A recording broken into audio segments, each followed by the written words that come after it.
Hello दोस्तों, Rakesh Singh classes में स्वागत है। मैं राकेश सिंह और आज का बाबू टॉपिक रहेगा, जैसा कि आपने थंबनेल देखा कि यूपीएसआई में जो डेट एक्सटेंड हुई है उस पर हम चर्चा करेंगे। यूपीएसआई के अंतर्गत कौन कौन से पद हैं इस पर चर्चा करेंगे। यूपीएसआई की योग्यता क्या है इस पर चर्चा करेंगे और दरोगा बनने के लिए हमें किन किन प्रक्रियाओं से होके गुजरना पड़ेगा, इन सभी टॉपिकों पर आज हम चर्चा करेंगे। तो आइए बाबू बिना देर के स्टार्ट करते हैं कि यूपीएसआई में पोस्ट की यानी यूपीएसआई 2021, ठीक। यूपीएसआई 2021 में हम देखेंगे सबसे पहले जो डेट एक्सटेंड हुई है, ठीक। तो फॉर्म डेट जो थी इनकी थी, फॉर्म डेट की अगर बात करें तो फॉर्म डेट था इनका 1 अप्रैल 2021, ठीक। लास्ट डेट इनकी थी, लास्ट डेट 30 अप्रैल 2021। लेकिन ये तो स्टार्टिंग थी, अब डेट को क्या कर दिया गया, एक्सटेंड कर दिया गया है। एक्सटेंड करने के बाद जो लास्ट डेट बनी है, एक्सटेंड लास्ट डेट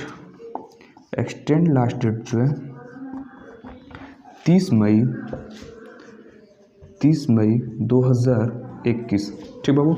यानी यूपीएसआई के लिए फॉर्म डेट जो थी 1 अप्रैल से चालू हुई थी, 30 अप्रैल लास्ट डेट था। लेकिन इन्होंने क्या किया, फिर एक्सटेंड कर दिया डेट को और लास्ट डेट क्या कर दी इन्होंने, 30 मई फिक्स कर दी है। अब बाबू देखेंगे यूपीएसआई के अंतर्गत कौन कौन से पोस्ट आते हैं तथा इनमें किन पोस्टों के लिए कितनी संख्या रखी गई है, ठीक। यानी यूपीएसआई पोस्ट में देखेंगे, अगर हम यूपीएसआई पोस्ट में देखते हैं कौन कौन से इसके अंतर्गत पोस्ट आते हैं तथा इसकी संख्या कितनी है। तो इसके अंतर्गत संख्या रखी गई है 9534, ठीक। अब यूपीएसआई की पोस्ट की गई तो पोस्ट को 3 कैटेगरी में इन्होंने बांटा है। वो 3 कैटेगरी देखते हैं, यानी फर्स्ट सिविल पुलिस यानी कि पोस्ट यूपीएसआई की पोस्ट में उन्होंने रखा है सिविल पुलिस और इसकी संख्या कितनी है इसमें 9027। सेकंड पे इनका क्या है, पीएससी पुलिस और इस पीएससी पुलिस की संख्या इन्होंने कितनी रखी है 484, ठीक। थर्ड पे आता है इनका फायरमैन पुलिस और फायरमैन पुलिस की संख्या कितनी है 23। तो हमने देखा बाबू यूपीएसआई में 3 पोस्ट आते हैं, सिविल पुलिस, पीएससी व फायरमैन पुलिस। सिविल पुलिस की संख्या कितनी है 9027, पीएससी पुलिस के लिए कितनी है 484 और फायरमैन के लिए कितनी संख्या है 23। इस प्रकार तीनों को जोड़ने पर टोटल संख्या कितनी आती है 9534। यानी यूपीएसआई में टोटल पद कितने हैं 3 पद हैं, तीनों पद मिलाकर कितने संख्या आई हम प्रति की 9534। अब अगले क्रम में बाबू देखते हैं कि यूपीएसआई के बनने के लिए हमें योग्यता क्या होनी चाहिए। यानी कि योग्यता हमारे पास क्या रहेगा जब हम फॉर्म को फिलअप कर पाएंगे। योग्यता की अगर बात करते हैं तो योग्यता में हमें स्नातक पास, यानी यूपीएसआई के लिए योग्यता जो होनी चाहिए स्नातक हमें क्या होना चाहिए, पास होना चाहिए। और उम्र इसी में बाबू देख लेते हैं। उम्र की अगर बात करते हैं, उम्र की बात करें तो 21 वर्ष पूरे हो जाने चाहिए और 21 से कितने वर्ष तक 28 वर्ष तक।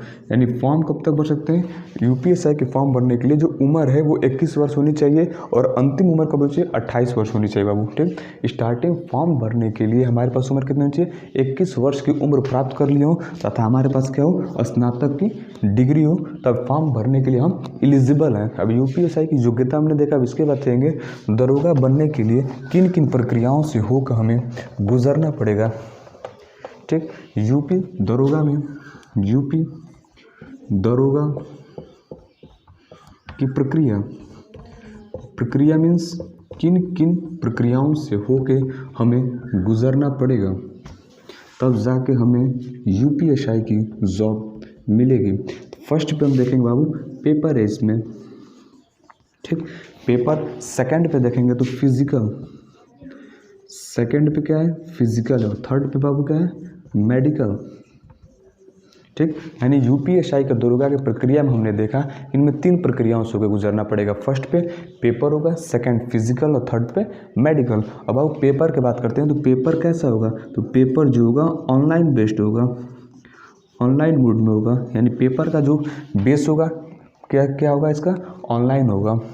अब पेपर के अंतर्गत देखें बाबू क्वेश्चन कितने आएंगे, पेपर के अंतर्गत 160 क्वेश्चन आएंगे और नंबर कितने रहेंगे इसके, 400 नंबर। ठीक। यानी पेपर कैसा होगा, ऑनलाइन होगा, क्वेश्चन कितने रहेंगे, 160 क्वेश्चन रहेंगे और कितने नंबर का होगा, 400 नंबर का होगा। ठीक। अगले क्रम में फिजिकल को देखते हैं बाबू। तो फिजिकल में क्या होगा, दौड़ होगी। फिजिकल की प्रक्रिया में क्या होगी, दौड़ होगी। और दौड़ के उन्होंने पुरुष अभ्यर्थी के लिए अलग मानक रखा है और महिला अभ्यर्थी के लिए अलग मानक रखा है। अब इन दोनों के लिए अलग अलग मानक को हम देख लेते हैं। ठीक। प्रक्रिया कौन सी है, दौड़ की। ठीक। दौड़ की प्रक्रिया में पुरुष अभ्यर्थी के लिए इन्होंने मानक क्या रखा है और महिला अभ्यर्थी के लिए इन्होंने मानक क्या रखा है। तो पुरुष अभ्यर्थी में बाबू देखेंगे मानक इन्होंने दूरी, दौड़ की जो दूरी इन्होंने रखी है 4.8 किलोमीटर, जबकि इन्होंने समय दिया इसको 28 मिनट। यानी कि फिजिकल में जो दौड़ होगी, यूपी दरोगा में जो दौड़ होगी, उसमें पुरुष अभ्यर्थी को कितनी दूरी तय करनी पड़ेगी, 4.8 किलोमीटर अर्थात 4800 मीटर की दूरी तय करनी पड़ेगी और समय कितना होगा, 28 मिनट। यानी 28 मिनट के अंदर आपको 4.8 किलोमीटर की दूरी तय करनी पड़ेगी। वही महिला कैंडिडेट के लिए देखते हैं तो महिला कैंडिडेट को जो दूरी तय करनी है वो 2.4 किलोमीटर और समय 16 मिनट। ठीक। यानी महिला अभ्यर्थी को कितनी दूरी तय करनी होगी, 2.4 किलोमीटर और समय कितना होगा, 16 मिनट। यानी 2400 मीटर की दूरी तय करनी कितनी होगी, 16 मिनट में हमें तय करनी पड़ेगी। इसका अगला प्रोसीजर क्या होगा, मेडिकल।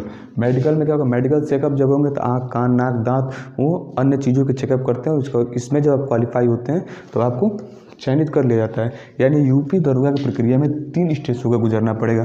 फर्स्ट बाबू पेपर देंगे, पेपर में क्वालिफाई होने के बाद आपको फिजिकल के लिए बुलाया जाएगा। जब फिजिकल में आप इन सभी मानकों का पूरा करते हैं, फिजिकल क्वालिफाई हो जाएंगे तो फिजिकल के बाद आपको मेडिकल के लिए बुलाया जाएगा और मेडिकल क्वालिफाई होने के बाद आप मेडिकल सेलेक्ट होने के बाद आप समझ लें यूपीएसआई के लिए आप सेलेक्ट हो चुके हैं और आपके ऊपर स्टार आ जाएंगे।